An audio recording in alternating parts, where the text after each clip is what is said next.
Hi எல்லாருக்கும் வணக்கம். இப்போ நம்ம எடுக்கிறது வகுப்பு 5 எடுக்கிறோம். இந்த கிளாஸ் நான் ஏற்கனவே போட்டது தான். ஆனால் காப்பி ரைட்டிங் ஆயிடுச்சுன்னு சொல்லி நான் எடுத்துட்டேன்.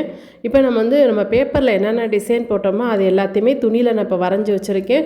துணியோட அளவு பார்த்திங்கன்னா சிங்கிள் பீஸ் தைக்கிறதுக்காக நான் ஒரு 7க்கு 7 எடுத்திருக்கேன். மற்ற எல்லா டிசைன்ஸ் பார்த்திங்கன்னா நம்ம தைக்கிறதுக்கு 7க்கு 10 அந்த காலத்தில் எடுத்திருக்கேன். 7 அகலமும் 10 நீளத்தில் எடுத்திருக்கேன். நல்லா பார்த்திங்கன்னா சிங்கிள் பீஸ் நான் தப்போ அது ஒரு 3 பீஸ் மட்டும் நான் ஏற்கனவே ஷார்ட்ஸ்லேயும் போட்டிருக்கேன். இப்போ பெரிய ஸ்டிச் பார்த்திங்கன்னா நம்ம தைச்சோம் பார்த்திங்களா, பேப்பரில் தைச்சோம் பாருங்கள், அதே நான் துணியில் தைச்சிருக்கேன். இப்போ பாருங்கள், துணியில் நம்ம தைக்கும்போது எல்லா டிசைனையுமே ஒரு துணிக்கு ஒரு டிசைன் வரைஞ்சிக்கோங்க. நான் உங்களுக்கு கிளாஸுக்காக சிங்கிளாக நான் வரைஞ்சி காட்டியிருக்கேன். இதை அப்படியே நான் தைச்சும் காமிக்கிறேன் பாருங்கள். நீங்கள் எல்லாமே ஒரு பக்கத்துக்கு நீங்கள் வரைஞ்சிங்க அப்படின்னா உங்களுடைய ஆல்பம் பார்க்குறதுக்கு நல்லாயிருக்கும். உங்களுக்கும் கை செட் ஆயிரும். இந்த வளைவு ஸ்டிச் எதுக்காக அப்படின்னு சொல்லி பார்த்தா, உங்களுக்கு நல்லா பெரிய பெரிய டிசைன்ஸ் எல்லாம் நீங்கள் போடணும் அப்படின்னு சொல்லும்போது இது கொஞ்சம் கை ப்ராக்டிஸ் கண்டு தான் நம்ம கொடுக்குறது. இதில் இருக்க எதுவுமே உங்களுக்கு சிரமமாகவே இருக்காது. கொஞ்சம் கொஞ்சமாக நீங்கள் கரெக்டாக ஸ்ட்ரெயிட் கோடு, கவு மறிக்க, அப்புறம் நம்ம பா மறிக்க அதெல்லாம் தைச்ச பாருங்கள். அதெல்லாம் தைக்கும்போது இது ரொம்ப ஈஸியாக தான் இருக்கும். பேப்பரில் நம்ம நூல் மாட்டாமல் தைச்சா இப்போ துணியில் நூல் மாட்டி தைக்க போகிறோம். இப்போ நூல் மாட்டி தைக்கிறதுல பார்த்திங்கன்னா பாபினில் நான் லைட் கலர் போட்டிருக்கேன். அதே போல் மிஷினில் மேல் பாட்டத்தில் டார்க் கலர் போட்டிருக்கேன். மாற்றி போட்டு நீங்கள் தைக்கணும். ஏன்னா நீங்கள் இந்த எத்தனை வருஷம் கழிச்சு உங்கள் ஆல்பத்தை நீங்கள் எடுத்து பார்த்தாலும் நீங்கள் எப்படி தைச்சிருக்கீங்க அப்படின்ற ஒரு ஞாபகார்த்தத்துக்கு தான் நம்ம நூல் மாற்றி போடுறோம். ஃபஸ்ட்டு நம்ம மெயின் பீஸ் எல்லாம் நம்ம தைக்கிறோம், கஸ்டமர் துணியெலாம் தைக்கும் போல் கரெக்டான நூல் போடுவோம். ஆனால் இந்த மாதிரி வகுப்பில் நீங்கள் மாற்றி போட்டு தான் தைக்கணும். சிங்கிள் ஸ்டிச் சொன்னேன் பாருங்கள், இதுதான் சிங்கிள் ஸ்டிச். இது பார்த்திங்கன்னா நம்ம எடுத்த 7க்கு 7 துணி கரெக்டான அளவில் எடுத்துருக்கோம் பாருங்கள். அது ஃபுல்லாகவே இந்த டிசைன் நம்ம வரைஞ்சிக்கிறோம். ஸ்டார்டிங் அந்த எஸ் போட்டிருக்கேன் பாருங்கள், அங்கே ஸ்டார்ட் பண்ணி உள்ளே கொண்டு நீங்கள் நிப்பாட்டணும். கரெக்டாக அந்த கார்னரில் நீங்கள் ஊசியை குத்தி நிப்பாட்டி துணியை நண்டு தூக்கி விட்டு துணியை திருப்பி விட்டு எடுக்கணும். ஸோ இதுதான் இதனுடைய பெரிய கிளாஸு. இப்போ அதே மாதிரி சதுர பீஸ் தைக்கிறோம். நம்ம அடுத்து ரவுண்டு தைக்கிறோம். இந்த 3 இந்த முதல் டைமண்ட் மாதிரி தைச்சா இப்போ சதுரமாக தைக்க போகிறோம். அடுத்து நம்ம ரவுண்டு தைக்கிறோம். இந்த 3 டிசைன்ஸை நீங்கள் நல்லா போட்டு பழகிட்டிங்கன்னா ரொம்ப உங்களுக்கு கையை எந்த பீஸ்னாலும் தைக்கிறதுக்கு ஈஸியாகிடும். இந்த 3 டிசைன்ஸ் நான் எதுக்கு கொடுத்துருக்கேன் அப்படின்னு சொன்னால், நம்ம சில்க் துணியெல்லாம் நம்ம தைக்கும்போது எப்படி நம்ம விரல் நமக்கு ஒரு ப்ராக்டிஸ் வேணுமோ அதனால் இது கொடுத்துருக்கேன். அந்த மாதிரிக்க இதே மாதிரிக்கே நீங்கள் தைக்க ஆரம்பிச்சிருங்க. துணியில் நீங்கள் தைக்கும்போது ஒரு நூலுக்கு ஒரு டிசைனுக்கு ஒரு கலர் கூட நீங்கள் போட்டு தைக்கலாம். ஆனால் ஒரு பாபினுக்கு டார்க் கலர் கொடுத்தீங்கன்னா மேல் பீஸுக்கு பார்த்திங்கன்னா லைட் கலர் கொடுங்க. இப்போ அதே மாதிரிக்கா தான் நம்ம எஸ் போட்டிருக்கோம் பாருங்கள், வளைவில் அங்கே வெளியில் ஸ்டார்ட் பண்ணி கரெக்டாக உள்ளே கொண்டாந்து நிப்பாட்டிடுங்க. சரியா? நீங்கள் பொறுமையாக இது 3ஐயும் தைச்சிங்கனாலே போதும். எந்த துணினாலும் நீங்கள் ஓரம் அடிக்கிறதுக்கும் சரி, மற்ற டிசைன்ஸ் தைக்கிறதுக்கும் உங்கள் கைக்கு செட் ஆகிடும். அப்போ தான் நம்ம கேன்வாஸ் வச்சு அடித்து திருப்புறதுக்கு தான் இந்த மெயினான இந்த டிசைன்ஸ்லாம் உங்களுக்கு கொடுக்குறேன். அந்த பானைக்கெல்லாம் அந்த இன்னொன்று தைக்கிற பாருங்க, கவு மறிக்க, அதெல்லாம் அந்த வீ நெக் வைக்கிறதுக்கெலாம் ரொம்ப ஈஸியாக இருக்கும். இந்த நம்ம ஸ்கொயர் ஷேப்பில் நம்ம தைக்கிறோம் பாருங்கள், இதெல்லாம் நம்ம நல்லபடியாக நமக்கு நிறைய டிசைன்ஸ் நம்ம தைப்போம். நெக்கு, கைக்கு பின்னாடி ப்ளவுஸ் நெக்கு, சுடி நெக்கு, அப்புறம் பட்டுப்பாடை நெக்கு, இதெல்லாம் அடித்து திருப்புறதுக்கு நம்ம கை செட் ஆகிறதுக்காக இது டிசைன்ஸ், நெக் டிசைனுக்காக தான் இந்த ப்ராக்டிஸே மெயினாக நம்ம பழகிறது. ஸோ இதை பழகும்போதே நீங்கள் கரெக்டாக கவனமாக பழகிட்டீங்க அப்படின்னு சொன்னால் அடுத்தடுத்த கிளாஸ் நம்ம போகும்போது உங்களுக்கு தைக்கிறதுக்கு ரொம்ப ஈஸியாக இருக்கும். என்னடா மேடம் இவ்வளோ ஒர்க்கு கொடுக்குறாங்களே அப்படின்னு நினைக்காதீங்க. இதெல்லாம் கம்மி நாங்கள்லாம் படித்ததில். இப்போ நீங்கள் டிசைன் வரைகிறீங்க அப்படின்னா நம்ம நார்மலாக நம்ம எல்லா துணியில் இன்ச் டேப் வச்சு நம்ம துணியில் வரையுவோம்.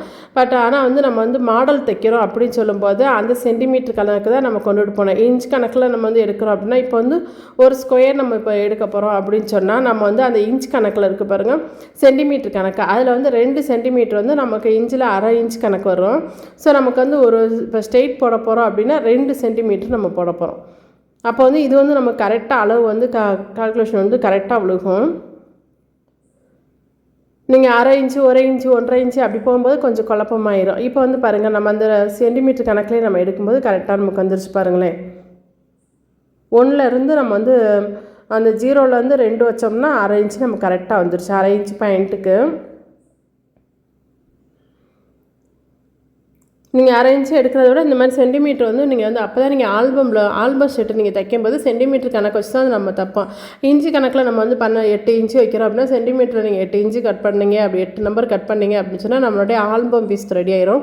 இப்போ நம்ம தச்சு பழகும்போது இதுக்கு வந்து அது அடுத்த டிசைனுக்கு நம்ம 1 இன்ச்சு நம்ம டேப்பில் யூஸ் பண்ண போகிறோம். இந்த ஸ்ட்ரெயிட்க்கு மட்டும் நம்ம வந்து அரை இன்ச்சு போதும் நமக்கு. இந்த வளைவுக்கெல்லாம் நல்லா தாராளமாக 1 இன்ச்சு போட்டுக்கோங்க. நல்லா கொஞ்சம் அகலம் இருந்தால் தான் இந்த வளைவு, வீ நெக்கு இதெல்லாம் நம்ம வீ டிசைன்லாம் நம்ம தச்சு திருப்புறதுக்கு ஈஸியாக இருக்கும்.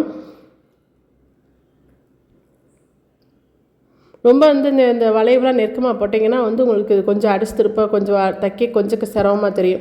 ஃபஸ்ட்டு ஒரு கோடு விட்டு அந்த வளைவு போடணும். அப்புறம் இடையில விட்டு போன அந்த கோடு வந்து 2வது ரவுண்டில் நீங்கள் தைக்கும்போது கை செட் ஆயிரும். ஸோ அதுக்கு தான் வந்து ஒரு கோடு விட்டு போட சொல்கிறேன். அந்த நம்ம ஸ்ட்ரெயிட் ஸ்டிச்சுக்கு மட்டும்தான் நம்ம அரை இன்ச்சு போட்டிருக்கோம். மற்ற இதுக்கப்புறமே 1 இன்ச்சு அகலத்தில் நான் கொடுத்துருக்கேன். இந்த அகலமே நீங்கள் எல்லாத்துக்குமே எடுத்துக்கோங்க. இப்போ நான் நூலில் உங்களுக்கு தச்சு காமிச்சிருக்கேன் பாருங்கள். ஒரு ஸ்டிச் உங்களுக்கு தச்சு காட்டுறேன் பாருங்களேன். நூல்ன்றவ நமக்கு வந்து இந்த மாதிரிக்கே அடியில் லைட் கலரும் மேலே டார்க் கலரும் போட்டும்போது நமக்கு வந்து நீங்கள் இந்த ஆல்பத்தில் நீங்கள் ஒட்டிட்டாலும் நீங்கள் எப்படி தச்சுருக்கீங்க அப்படின்றது ஈஸியாக புரியும். பாருங்கள், நம்ம எப்படி விரல வச்சு நம்ம அட்ஜஸ்ட் பண்ணி அந்த வளைவு கொண்டு வந்தேன்னு பார்த்தீங்களா? அதே மாதிரிக்கு தான் நீங்கள் தச்சு பழகணும். நீங்கள் போடுற ஆல்பமும் நல்லபடியாக நாளைக்கு நீங்கள் ஒரு கிளாஸ் எடுக்கிறீங்க அப்படின்னு சொன்னால் அந்த ஆல்பத்தை நீங்கள் காமிச்சே நீங்கள் வந்து உங்களுக்கு ஞாபகம் வரும். நிறையா டிசைன்ஸும் உங்களுக்கு கிடைக்கும். இப்போ பாத்தைக்க போகிறோம். பாத்தைக்கும்போது அந்த கார்னருக்கு ஊசி வந்து நிப்பாட்டணும். நான் ஏற்கனவே உங்களுக்கு பேப்பரில் சொல்லியிருக்கேன். கார்னர் நம்ம நிப்பாட்டி துணியை நண்டுக்கால் தூக்கி விட்டு துணியை திருப்பி அந்த ஸ்ட்ரெயிட் நம்ம தைக்க போகிறோம். ஸோ அதுக்கு தான் நான் வந்து உங்களுக்கு ஏற்கனவே டெஸ்ட்டு கொடுத்துருக்கேன். இது எப்படி நம்ம வந்து மார்க் பண்ணுறோம் அப்படின்னா கரெக்டாக 1 இன்ச்சு அகலத்துக்கு எடுத்துக்கிட்டோம். அதே போல் சைடுக்கு 1 இன்ச்சுக்கு புள்ளி வச்சுட்டு நம்ம ஒரு மாற்றி நம்ம கோடு போட்டோம்னா இந்த ஷேப் கரெக்டாக கிடச்சிரும். இப்போ நான் உங்களுக்கு கோடு போட்டு காமிச்சேன் பாருங்களேன். அது மாதிரிக்கே நீங்கள் போட்டு இது மாதிரிக்கே வச்சுக்கோங்க. இது ஃபுல்லாகவே ஒரு துணி நிறையா நீங்கள் போட்டிங்க 10 இன்ச்சு துணி எடுத்திங்கன்னா நமக்கு 5 கோடு கரெக்டாக தாராளமாக கிடைக்கும். 10க்கு 10 துணி எடுத்திங்க அப்படின்னு சொன்னால் நமக்கு வந்து இந்த மாதிரிக்கே 1 இன்ச்சுக்கு நம்ம கோடு போட்டுட்டு ஒரு கோடு விட்டு இந்த டிசைன் போட்டிங்க அப்படின்னா கரெக்டாக 5 கட்டம் நமக்கு தாராளமாக கிடைக்கும். தைக்கிறதுக்கு ஈஸியாக இருக்கும். இப்போ நான் அந்த டைமண்ட் எப்படி அந்த பாஸ் வருது அப்படின்னு சொல்லி உங்களுக்கு வரைஞ்சி காமிச்சிருக்கேன். இதே மாதிரிக்கே நீங்கள் வரைஞ்சி பாருங்கள். வீடியோ புரியலைன்னு திருப்பி போட்டு பாருங்கள். இன்னும் புரியலைன்னா நீங்கள் கமெண்ட் பாக்ஸில் கேளுங்க. நான் மறுபடியும் உங்களுக்கு அதை தச்சு நான் காட்டுவேன். உங்களுக்கு புரியலை அப்படின்னா எந்த டிசைன் உங்களுக்கு புரியலை அப்படின்றதே பாருங்கள். ஏன்னா நான் எடுக்கிறது எல்லாமே வந்து எல்லாருமே புரியுது, ரொம்ப ஈஸியாக இருக்குது அப்படின்னு தான் மெசேஜ் பண்ணுறீங்க. எல்லாருமே வந்து கமெண்ட் பாக்ஸில் மெசேஜ் பண்ணுங்கள். யாருமே வாட்ஸ்அப்புக்கு வந்து மெசேஜ் பண்ண வேணாம். கேட்குற கொஸ்டினுக்கு மட்டும் நீங்கள் வாட்ஸ்அப்பில் ஆன்சர் அனுப்புனா போதும். நம்ம லைட் கலர் டார்க் கலர் போட்டு தைக்கிறோம் அப்படின்னு சொன்னோம்னா நம்ம எத்தனை வருஷம் கழிச்சாலும் நமக்கு ஈஸியாக இருக்கும். இப்போ வீ நெக் தைக்கிறதுக்கு இப்போ இதில் நம்ம 1 இன்ச்சு நம்ம எடுத்துருக்கோம் பார்த்தீங்களா? இப்போ வந்து அதே மாதிரிக்கே 1 இன்ச்சு கட்டம் போட்டுட்டு 2 கட்டத்துக்கு அதாவது 2 இன்ச்சுக்கு நம்ம வந்து வீ போட்டோம் அப்படின்னா நல்லாயிருக்கும். இப்போ இது வந்து சின்னதாக போடும்போது வீ வந்து 1 இன்ச்சுக்கு போட்டிருக்கேன். 2 இன்ச்சுக்கு பெரிய வீ போட்டுக்கோங்க. இப்போ தைக்கிறது உங்களுக்கு புரியுதான்னு பாருங்கள்.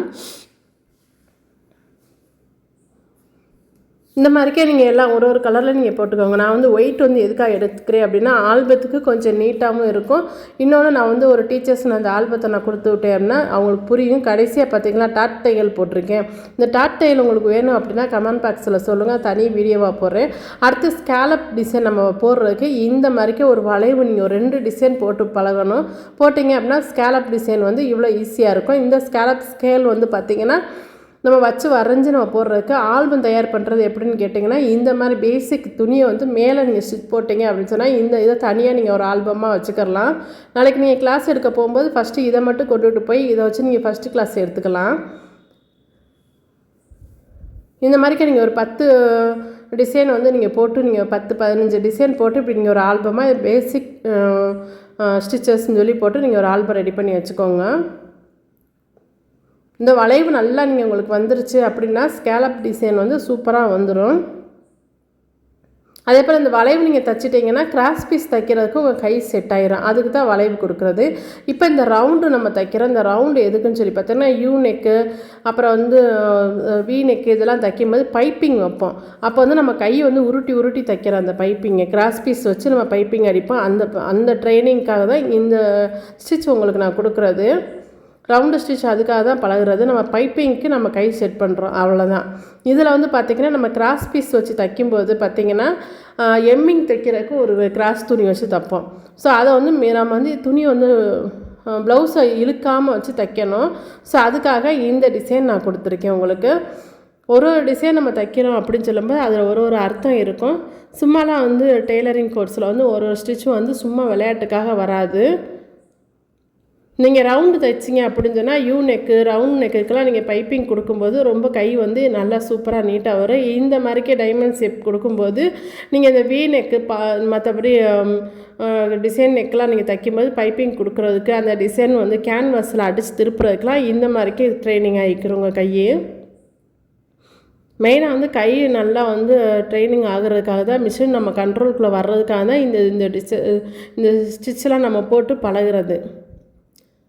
எதுக்காக இந்த தையல் நம்ம போடுறோம்? அடிப்படை தையல்லே நீங்கள் இவ்வளோ சொல்கிறீங்களே அப்படின்னு சொல்லி ஒருத்தவங்க கேட்டிருந்தாங்க. அடிப்படை தையலில் நான் சொல்லிக் கொடுக்குறது ரொம்ப கம்மி தான், உங்களுக்கு இன்னும் நிறையா வரும். நீங்கள் நேரடியாக படிக்க வந்தீங்க அப்படின்னு சொன்னால் அடிப்படை தையலே நீங்கள் ஒரு 25 தையல் நீங்கள் தைக்கிற மாதிரி இருக்கும். இப்போ வந்து பாஸ் சைடு நம்ம தைக்கிறோம். அது ஸ்டார்ட் எஸ்ன்னு போட்டிருக்கீங்க பாருங்கள், அங்கே ஸ்டார்ட் பண்ணி உள்ளே கொண்டாந்து நிப்பாட்டணும். இந்த நீங்கள் தைக்கும்போது எந்த ஒரு பேண்ட்டு கீழ்ப்பகுதி, அதாவது பேண்ட்டோட பட்டி, அப்புறம் கேன்வாஸ் வச்சு அடிச்சு திருப்புறது, நெக்கு, அப்புறம் நெக்கு, இதெல்லாம் வந்து நம்ம எப்படி அடிக்கிறது, அப்புறம் வந்து பார்த்திங்கன்னா நம்மளுடைய டிசைன்ஸ் பிள்ளைகளுடைய கவுன் இதெல்லாம் தைக்கும்போது பார்த்திங்கன்னா கைக்கு நம்ம டிசைன் நிறையா கொடுப்போம். அதுக்கெல்லாம் வந்து இது ரொம்ப யூஸ் ஆகும். இது எதுக்காக இந்த ஸ்ட்ரெயிட் தையல் நான் போட சொல்கிறேன் அப்படின்னா, சுடிதாரில் சைடு ஓப்பனுக்கு இந்த மாதிரிக்கு நம்ம தைக்கிற மாதிரி இருக்கும். அது வந்து கொஞ்சம் கூட நகலாமல் கரெக்டாக 1/2 இன்ச்சு கேப்பில் தான் நம்ம தைப்போம். அதுக்காக இது 1/2 இன்ச்சு கேப்பில் வந்து நான் ரவுண்டு போட்டு சதுரமாக போட்டு நான் டைமண்ட் ஷேப் போட்டிருக்கேன். 1/2 இன்ச்சு தான் உள்ள சென்டரில் இருக்குது. நீங்கள் அதை கனெக்ட் பண்ணி நீங்கள் வந்து கட்டமும் இந்த ரவுண்டு ஷேப்பும் போடுங்க. இப்போ நல்லா பாருங்கள், உங்களுக்கு ஸ்டார்டிங் 1ல் ஆரம்பித்து 1/2 இன்ச்சில் முடிச்சிருப்பேன். வகுப்பு 5 வந்து ஏற்கனவே போட்டது தான், ஆனால் வந்து காப்பி ரைட்டிங் ஆகிடுச்சு. அதனால் நான் எடுத்துகிட்டு இப்போ மறுபடியும் சரி பண்ணி போட்டிருக்கேன். வகுப்பெல்லாம் கரெக்டாக படிங்க. 1, 2, 3, 4, 5, 6 கிளாஸ் போட்டிருக்கேன்.